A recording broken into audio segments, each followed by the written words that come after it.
Dot walks into a dealership. He's buying a car, a $90,000 car. The salesman assumes he'll finance it, maybe put down 20%, maybe beg the bank for a decent rate like everyone else does. Dot pulls out his phone, taps a few buttons, the money moves. Cash, full amount, wire transfer. The salesman's jaw drops. He assumes Dot is showing off. He assumes this is what rich looks like, someone who just has the money sitting around, burning a hole in their account. He's wrong. Dot isn't doing this to flex. Dot isn't even doing this because it's the smartest move financially. He's doing it because he understands something most people never get taught. And that thing, that one idea, is worth more than the car. Let's talk about cash. Not cryptocurrency, not stocks, not some offshore account your uncle told you about at Thanksgiving. Cold, hard, liquid cash. Most people think wealthy people hoard it. They picture Scrooge McDuck diving into a vault. They think the rich just sit on money because they have so much of it they don't know what to do with. That's not how this works. That's not how any of this works. Wealthy people have a very specific, very calculated relationship with cash, and it has almost nothing to do with how much they have. It has everything to do with what they believe cash is. Here's the first thing nobody tells you in school. Holding cash costs money. Not metaphorically, literally. Every dollar sitting in your checking account is losing value. Inflation in the U.S. has averaged roughly 3 to 4% annually over the past several decades. That means $100,000 in cash today is functionally worth less next year. You didn't spend a cent, you still lost purchasing power. Wealthy people know this. It's not a secret, it's math. So why does the average person still treat their savings account like a trophy? Because they were never taught the difference between safety and strategy. A savings account feels safe, and feelings, unfortunately, are not an investment thesis. Now here's where the psychology gets interesting. A 2018 study published in the Journal of Consumer Research found that people who pay in cash experience what researchers call the pain of paying. Physical money triggers a genuine emotional response. Handing over bills activates the same part of your brain associated with physical pain. Credit cards don't do that. Wire transfers don't do that. Tapping your phone at checkout doesn't do that. So when wealthy people swipe a card instead of handing over cash, they're not being careless. They're being rational. They're managing their psychological relationship with money. They're separating emotion from transaction. That's a skill, not a personality trait, a learned, practiced skill. Let's talk about leverage. This word gets thrown around a lot, usually by people who don't fully understand it. So let's be blunt. Leverage means using something you have to control something bigger than what you have. Simple example. You have $50,000. You could buy $50,000 worth of anything outright. Or you could use that $50,000 as a down payment on a $250,000 asset, borrow the rest at a reasonable rate, and now you control 5 times the value. If that asset grows, your returns are calculated on the full $250,000, not your original $50,000. This is not a trick. This is not a loophole. This is how institutional money has moved for centuries. Warren Buffett didn't build Berkshire Hathaway by keeping cash in a drawer. He used insurance float, essentially other people's money held temporarily to fund long-term investments. He leveraged the structure of the insurance industry itself. That's not genius. That's systems thinking. Now, leverage can also destroy you. That part is real. Borrowing against assets when those assets drop in value is how fortunes evaporate overnight. 2008 wasn't a mystery. It was leverage without discipline. The key isn't using debt. The key is understanding the cost of the debt versus the return on what you buy with it.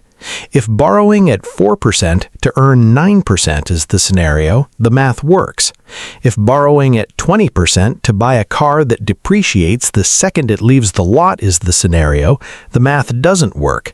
And yet millions of people do the second thing every single day without blinking. Here's a concept wealthy people understand intuitively. Liquidity isn't just about what you have, it's about what you can do and when.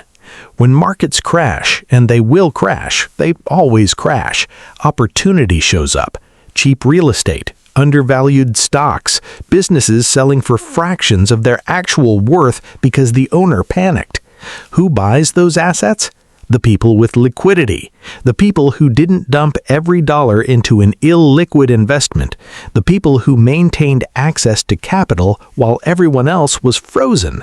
A 2020 study from the National Bureau of Economic Research found that during the COVID-19 market downturn, the top quintile of earners increased their equity positions significantly, while middle-income households sold.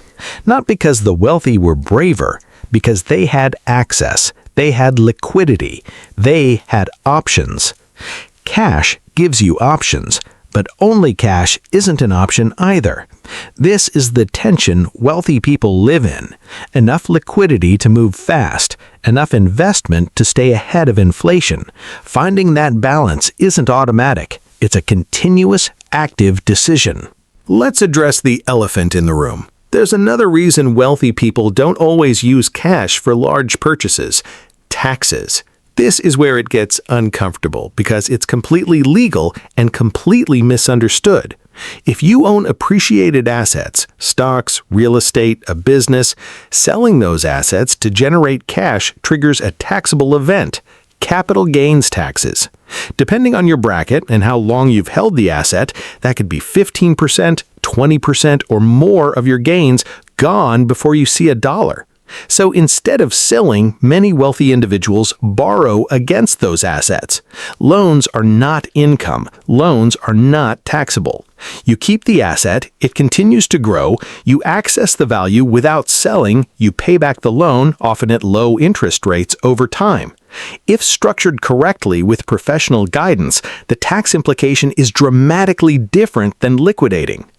Is this a guaranteed system that works for everyone? Absolutely not. It requires assets. It requires careful management. It requires professional advisors who know what they're doing.